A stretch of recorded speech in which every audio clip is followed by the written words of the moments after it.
जाने से, कभी सांप के दंश से, तो कभी विदेशों में, कभी परदेशों में मौत तो हमारी रोज होती है। इसलिए मैं आपसे आग्रह करूंगा, अब डरने की जरूरत नहीं है।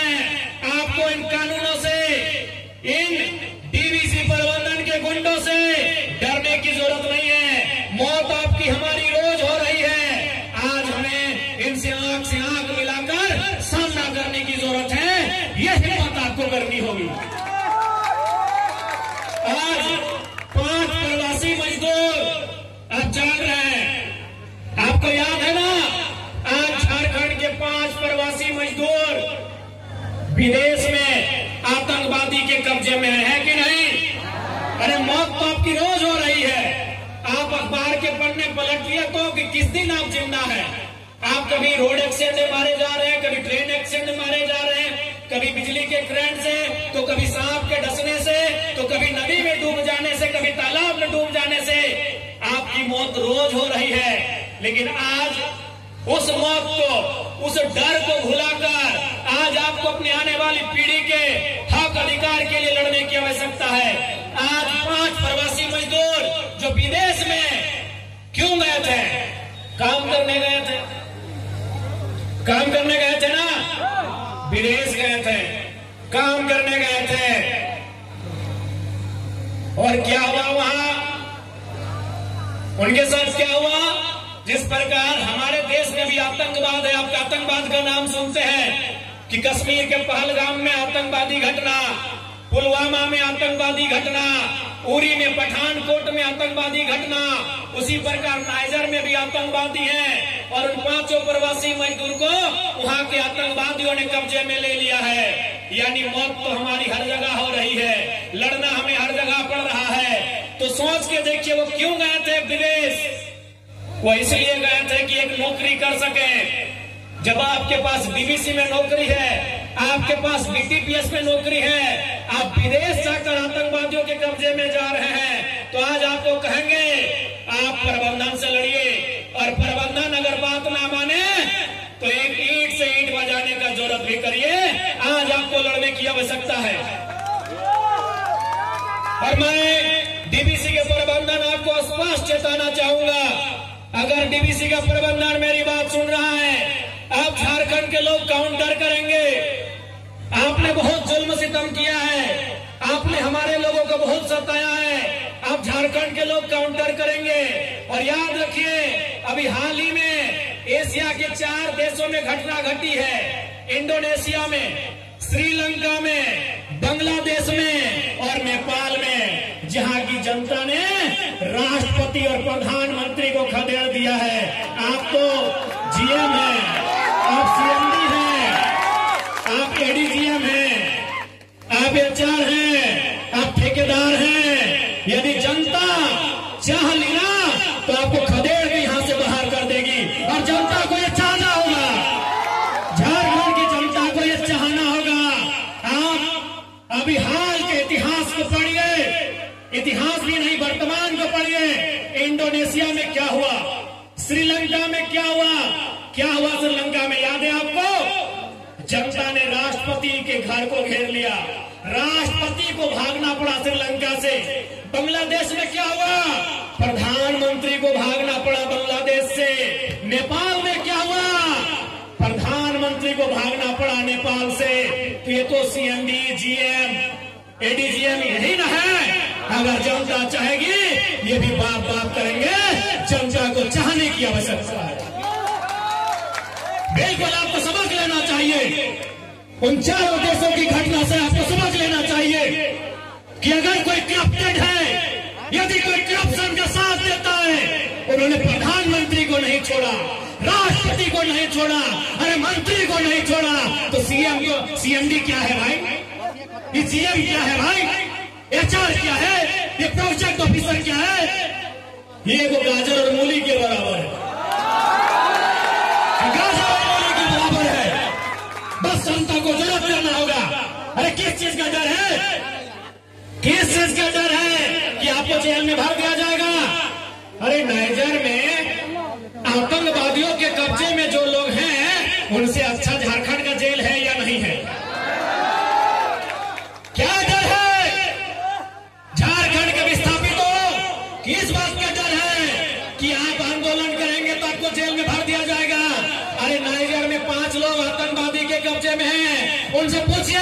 उनके परिवार के लोगों से पूछिए। अरे टेलीफोन में बात नहीं हो पाता है। अगर आप जेल चले भी गए तो आपकी बीवी, आपके बच्चे 15 दिन में जाकर आपका भेंट मुलाकात कर सकते हैं। जेल जाने का डर है, केस होने का डर है। किस बात का डर है? जेल जाने का डर है, केस मुकदमा होने का डर है। अरे विदेशों में जो हमारे साथ हो रहा है, गुजरात महाराष्ट्र में जो हमारे साथ हो रहा है, टावर लाइन में जो हमारे साथ हो रहा है, उससे अच्छा जेल है। जेल में 3 टाइम खाना मिलेगा। यदि आंदोलन करते करते, यदि हक की लड़ाई लड़ते लड़ते जेल में हुआ तो मेडिकल की सुविधा मिलेगी। बिल्कुल, अगर जेल में कैदी को कुछ होता है तो सीधे जिला के पुलिस कप्तान पे दाग लगता है, उस जेलर पे दाग लगता है। कोई अपनी नौकरी संकट में नहीं डालेगा। 3 टाइम खाना मिलेगा, भले खिचड़ी मिलेगा, 3 टाइम खाना मिलेगा। एक जरा अगर आप बोल दें हमको खांसी हुआ है तो डॉक्टर की टीम आके जांच करेगी कि नहीं? तो नाइजर में जो भाई लोग हैं उनके परिवार से जाके पूछिए, टेलीफोन में भी बात नहीं होता है। उससे अच्छा है झारखंड में लड़िए, आंदोलन करिए, चक्का जाम करिए, और जरूरत पड़े तो वही गांधी का लाठी लेकर 2-4 पदाधिकारियों कपार में दे मारिए। लाठी मारने से भी ज्यादा बड़ा केस नहीं होता है। वहां विदेश जाने से अच्छा है अपने राज्य में अब लड़ना सीखो। जमीन तुम्हारी, खेत तुम्हारा, गांव तुम्हारे, और बिलाती बाबू लोग आंख दिखा के शोषण और शासन करेगा, ये बर्दाश्त के बाहर है। और अभी हमारे बड़ी उपाध्यक्ष जी ने आज चर्चा किया, लालचंद महतो, आज 10 दिन हो गया उनका डेड बॉडी का। दुबई में उनका डेथ हुआ है। कहां? दुबई में। आज 10वां दिन हो गया। लगातार हम प्रयास कर रहे हैं, कभी राज्यपाल महोदय से बात कर रहे हैं, कभी श्रम नियोजन मंत्री जी से बात कर रहे हैं, तो कभी जो प्रवासी विभाग है, तो कभी भारत की एम्बेसी से बात कर रहे हैं। लगातार हम लोग प्रयास कर रहे हैं, लेकिन आज भी 10 दिन बीत चुका है। 10 दिन हो चुका है। वो कहां मरा है? दुबई में। दुबई कहां है? आपको भी मालूम है। 7 समुद्र पार किधर है? आपको भी मालूम है। कितना दूर है? आपको भी मालूम है।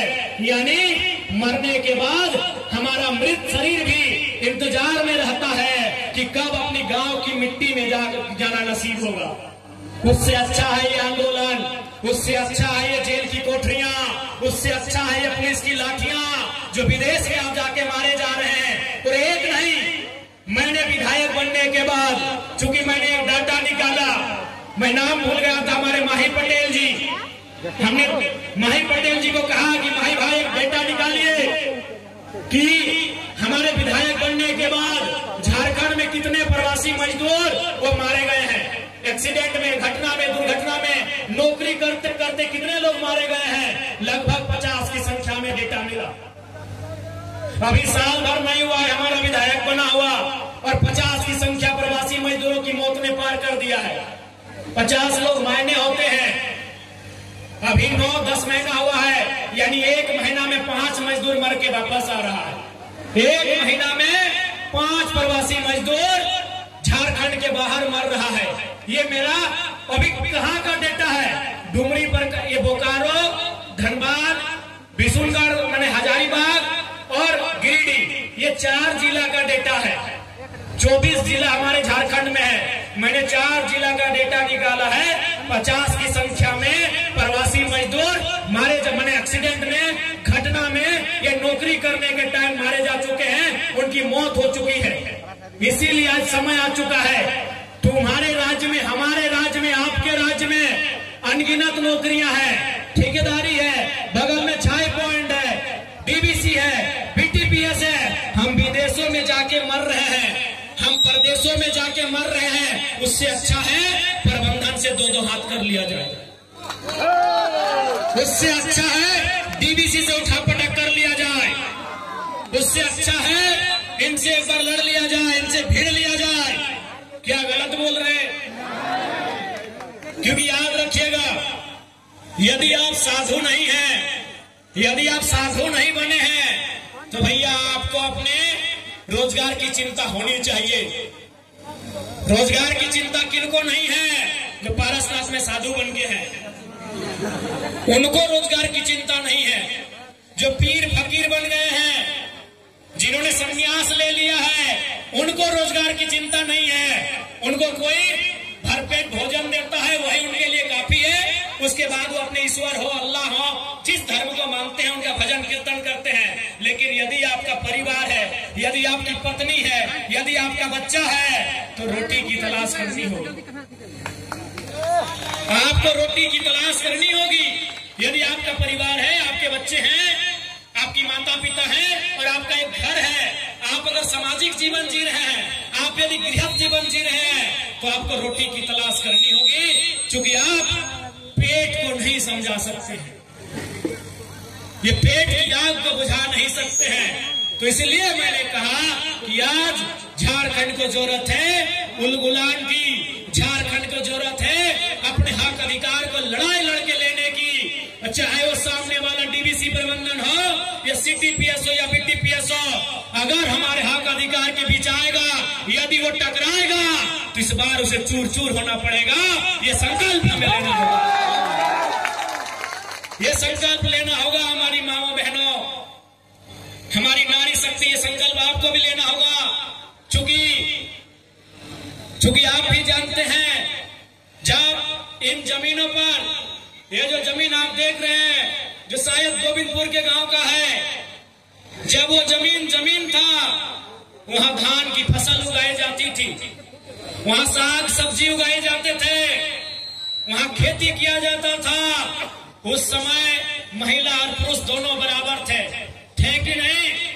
अगर मर्द समाज, यदि पुरुष समाज हल चलाने का काम करता था, तो महिला समाज रोपने का काम करती थी। यानी जब हमारे खेत थे, ये बात विशेषकर अपनी माओ बहनों से कहेंगे कि जब हमारे पास खेत थे, सम्मान बराबरी का था, महिलाओं को भी बराबरी का अधिकार था हमारे खेत में। लेकिन जब से फैक्ट्री बना है, नौकरी केवल मर्द लोग कर रहे हैं। इसलिए मैं प्रबंधन को यह भी कहूंगा कि आप व्यवस्था बनाइए कि महिलाओं को भी उनकी योग्यता, उनकी दक्षता और सुरक्षा और सुविधा के अनुसार नौकरी देने का काम करना होगा। क्योंकि विस्थापित केवल मर्द नहीं हुए हैं, विस्थापित महिलाएं भी हुई हैं। और सबसे ज्यादा अगर विस्थापन का दर्द किसी ने झेला है तो महिलाओं ने झेला है। क्योंकि उस समय साग सब्जी होता था तो मार्केट बेचने जाती थी तो 2-4 रुपया बचा के रखती थी। दादी लोग, नानी लोग हटिया जाती थी, साग सब्जी बेचने जाती थी, मकई बेचने जाती थी, भिंडी करेला झींगा बेचने जाती थी, बिलाती बैगन बेचने जाती थी, तो 2-4 पैसा खुद अपना बचा के रखती थी कि नहीं? लेकिन जब से जमीन गया है, खेत खलिहान गया है, नौकरी अगर मिला है तो 90% पुरुष को मिला है। इसलिए मैं ये भी कहूंगा कि प्रबंधन को नियमावली में संशोधन करना होगा, सरकारों को नियमावली में संशोधन करना होगा, कि महिलाओं को भी सोचना होगा कि जब वो विस्थापित होंगी तो उनको भी योगदान कैसे हो, उनका भी योगदान कैसे लिया जा सके, ये उनको सोचना होगा। इसलिए माताओं बहनों, आपको भी कहेंगे, ये आंदोलन नए तरीका का है, ये आंदोलन नए दौर का है। इस बार आपको भी ये समझना होगा कि आपका काम केवल चूल्हा चौकी तक सीमित नहीं है, आपका काम केवल झाड़ू पोछा तक सीमित नहीं है, आपका काम केवल घर के आंगन तक सीमित नहीं है, आपका काम कल कारखानों तक पहुंचेगा। आपकी आवाज, आपके हक की आवाज इन कंपनियों फैक्ट्रियों तक भी पहुंचेंगी। आपको भी वहां अधिकार मिले, ये लड़ाई भी लड़ेंगे, विस्थापितों को अधिकार मिले, वो लड़ाई भी लड़ी जाएगी। इसलिए मैं डीवीसी प्रबंधन, चूंकि आज का कार्यक्रम डीवीसी प्रबंधन की उदासीन नीति के खिलाफ है, आज का कार्यक्रम डीवीसी का नजरिया जो रैयतों के प्रति है, जो नकारात्मक रवैया है, उस रवैये के खिलाफ है। डीवीसी प्रबंधन का जो व्यवहार रैयतों के साथ है, उस व्यवहार के खिलाफ आज का आंदोलन है, आज का कार्यक्रम है। इसलिए मैं डीवीसी के प्रबंधन को साफ चेताऊंगा कि मौत आपको भी आएगी, हमें भी आएगी। आप लाखों रुपए का सैलरी पा रहे हैं, आप अनगिनत सुविधाएं पा रहे हैं, और हम विदेशों में जाके मारे जा रहे हैं। हमारे मरने के बाद भी हमारा शरीर 10 दिनों के बाद हमारे गांव पहुंच नहीं पा रहा है। तो मरना यदि हमें हर हाल में है तो इस बार उठा पटक होगा और आपके साथ होगा। डीवीसी प्रबंधन से बात को सुन ले। आप झारखंड के लोग साधु नहीं है, साधु बनने का ठेका झारखंड ने नहीं लिया है। झारखंड के लोगों ने बुद्ध बनने का ठेका नहीं लिया है। झारखंड के लोगों ने नानक बनने का ठेका नहीं लिया है। झारखंड के लोगों ने गांधी बनने का ठेका नहीं लिया है। यदि अपने बाल बच्चों के पेट भरने के लिए, यदि अपने बाल बच्चों के पेट भरने के लिए चंडाल भी बनना पड़े तो झारखंड के लोगों चंडाल बनना होगा। बिल्कुल, अगर अपने बाल बच्चों के पेट भरने के लिए आपको चंडाल भी बनना होगा तो झारखंड के लोगों उस रास्ते को चुनिए। अब त्यागिए वो सरलता का रास्ता, अब त्यागिए वो गांधी का रास्ता। ये गांधी का रास्ता केवल झारखंड के लिए नहीं होना चाहिए। हम आदर करते हैं गांधी जी का, हम सम्मान करते हैं महात्मा गांधी जी का, लेकिन यह केवल और केवल शोषण का जो तरीका है उस तरीके के हम खिलाफ हैं। इसलिए गांधी के उस विचार को हम मानेंगे जो विचार आप मानेंगे। यदि गांधी के विचार प्रबंधन आप नहीं मान रहे हैं तो हम भी भगत सिंह का रास्ता अपनाएंगे। और इस बार आपसे 2-4 बात होगा और सीधा होगा, सीधा होगा। इस बार हम मानेंगे किसे, गांधी के उस लाठी को मानेंगे। हम गांधी के उस आदर्श को फिलहाल नहीं मानेंगे जो वो कहते थे कि एक गाल में कोई तमाचा मारे तो दूसरे गाल को आड़ देना चाहिए। ये तो आप 70 साल से कर रहे हैं। जमीन गया, आपने एक बित्ता मांगा, उसके बाद गांव उजाड़ दिया। बिना अधिग्रहण का आपने वो भी डंप कर दिया। बिना अधिग्रहण का आपने कंपनी का विस्तार कर दिया। बिना मुआवजा का आपने कंपनी का विस्तार कर दिया। बिना नौकरी दिए आपने अपने फैक्ट्री का विस्तार कर दिया। तो अब गांधी जी के उस आदर्श को हम कुछ पल के लिए भुला देंगे जो कहते थे एक गाल में थप्पड़ मारे तो दूसरा गाल आड़ना चाहिए। अब गांधी की लाठी को झारखंड याद करेगा। अब केवल और केवल गांधी जी की लाठी को झारखंड याद करेगा और दे लाठी प्रबंधन आपके सिर पर पिटेंगे। यदि आप हमारे हक अधिकार पे अगर नहीं आए, यदि हमारी मांगों की पूर्ति नहीं हुई तो याद रखिएगा, ना आपने अमृत पिया है ना आपको बचाना है। उन्होंने अमृत पिया है। जब मरना एक दिन सबको है तो हम राजा हरिश्चंद्र बन के नहीं रहेंगे। झारखंड के लोगों, मेरी बातें आपको थोड़ी सी कड़वी लग सकती है। लोग कहेंगे कि डुमरी के विधायक भड़काने की बात करते हैं, लेकिन आप बता दो ना, अभी सुनने में आया डीवीसी जो बाहर के लोग नौकरी से रिटायरमेंट ले लेते हैं उनको भी क्वार्टर दे के रखे हैं। हमारी बात कोई गलती नहीं है, ये समय की मांग है। आपको गांधी जी का लाठी का धरना होगा। अब अगर कोई एक थप्पड़ मारे तो दूसरा गाल आगे नहीं करना है। अब गांधी जी की लाठी को थामना है और प्रबंधन से 2-4 हाथ करना है। जेल होगा, बेल होगा, खेल होगा। जेल से नहीं डरना है, बिल्कुल नहीं डरना है। एफआईआर से नहीं डरना है। नाइजर में जो गिरफ्त में है आतंकवादियों के, उनसे अच्छा है जेल। जो दुबई में मर चुके हैं, जो लोग विदेशों में मारे जा चुके हैं, उनसे अच्छा है जेल की कोठरी। इसलिए इस बार झारखंड के लोगों, आपको आपके अधिकार के लिए लड़ना होगा। इसलिए लड़ना होगा, सवाल आपकी आने वाली पीढ़ी का है। सवाल केवल रोजगार का नहीं है। आपके पास अगर रोजगार होगा तो आपके बच्चे पढ़ेंगे। आपके पास रोजगार नहीं है, बताइए आपके बच्चे कहाँ कहाँ पढ़ते हैं? औरों के बच्चे डीएवी में पढ़ते हैं, औरों के बच्चे डिनोबली में पढ़ते हैं, औरों के बच्चे दिल्ली पब्लिक स्कूल में पढ़ते हैं, औरों के बच्चे कार्मेल में पढ़ते हैं। बताइए विस्थापितों, कितने आपके बच्चे उन विद्यालयों में पढ़ते हैं? आप हमें बता दीजिए। आपके बच्चे वहां पढ़ते हैं सरकारी में, जहां तरकारी मिलता है लेकिन शिक्षा नहीं मिलती है। आपका इलाज होता है सरकारी में, जहां डॉक्टर है तो दवा नहीं, दवा है तो कंपाउंडर नहीं, और कंपाउंडर है तो बेड नहीं, बेड है तो तकिया नहीं, तकिया है तो रजाई नहीं, और रजाई है तो इंजेक्शन नहीं, और इंजेक्शन है तो दवाई नहीं। आप उस व्यवस्था में जी रहे हैं झारखंड के लोगों। इसलिए केवल रोजगार नहीं है। अगर 2 पैसा आपके पास होगा, आपके बच्चे पढ़ेंगे। 2 पैसा आप बचाएंगे, 2 पैसा आप अपने बेहतर भविष्य के लिए लगाएंगे। इसलिए आज ये लड़ाई है। स्पष्ट कहना चाहेंगे, जीवन का डर हर किसी को है और सबसे ज्यादा डर तो इन लोग जितना ऑफिसर है सबसे ज्यादा डर उनको है। एक बार डराइए तो